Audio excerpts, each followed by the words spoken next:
I'm Louisa Barton for the Horse Talk Show here at Peterson and Smith Equine Hospital in Ocala, Marion County, Florida, the horse capital of the world. I'm sitting here with Dr. Adam .cayot, and we're going to talk a little bit about some cold weather concerns that we have with our horses.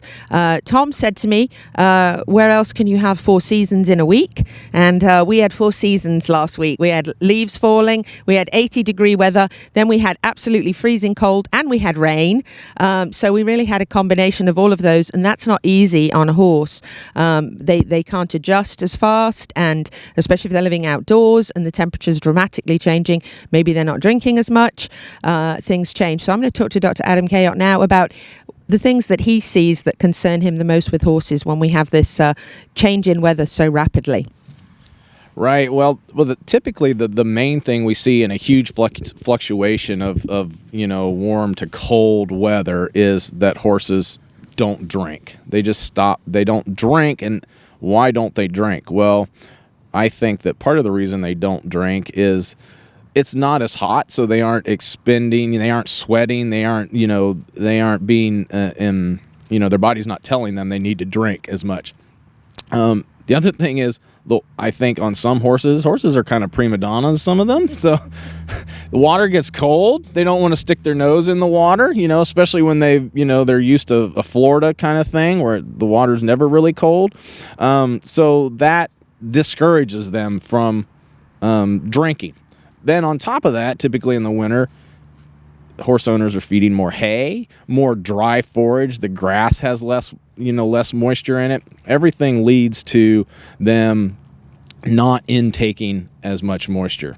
When that happens, as the food stuff travels through the digestive system and moisture gets pulled out of it by the body, then you have classic setup for colic and impaction type colic specifically.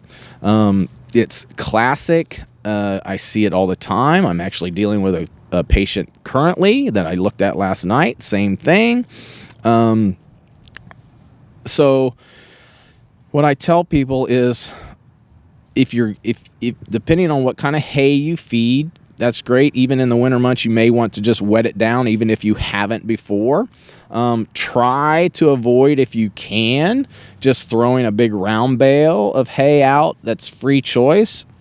A lot of horses do just fine on it, but a lot of them overeat and they don't drink enough, especially in the winter months, and it's just prime time for impaction colics.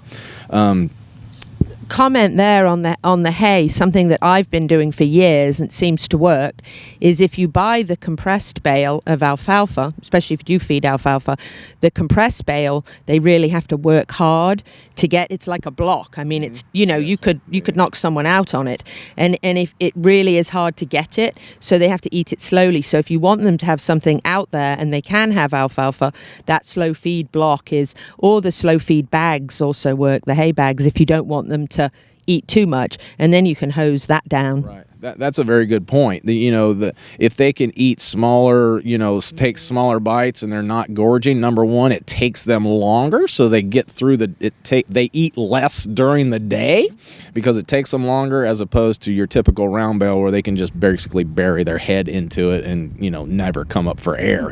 So they're like smorgasbording it out all day long. So yeah, that's a very good point.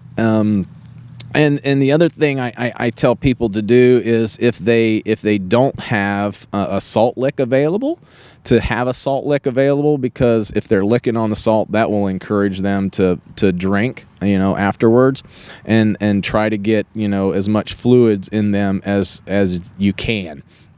A lot of people don't like this because it makes a mess. But I actually make my horses feed into a porridge night and morning every day. And when it's cold, I put warm water so that they and then I know that when they ate, they got a big wet slop.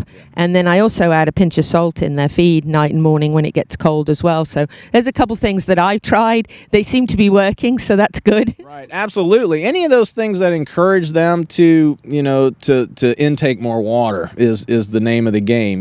That way I'm not either having to pump water through an NG tube or giving IV fluids, and that sort of thing. And what they say, an ounce of prevention, right, goes a long way. So any of those things that you can do, that's great.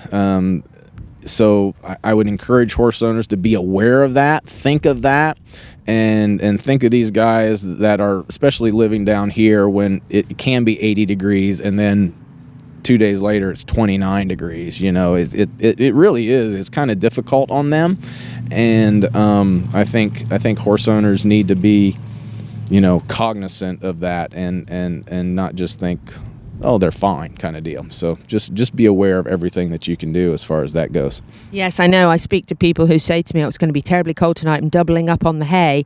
And they're out there giving the horses, because it does warm them up. Munching on the hay keeps their metabolism going and it keeps them warmer. But the problem is if you go and increase or double hay and they've then reduced the amount of water they're drinking, you're going to get very, very much dry, and through the bowels going to get very dry, right? So then you're worried about the impaction. How many, is it a good percentage of impaction colics that you can resolve at the farm if they caught early enough, or do you see a lot of those impaction colics have to come in to the hospital? I would say over 90% you can resolve at the farm. So just depending on how bad they're blocked, and that goes through the exam and the symptoms that the horse is giving. But probably over 90% of those types of colics can be resolved at the farm. It might take a couple days, but you certainly don't have to take the horse into the clinic at all the time, obviously.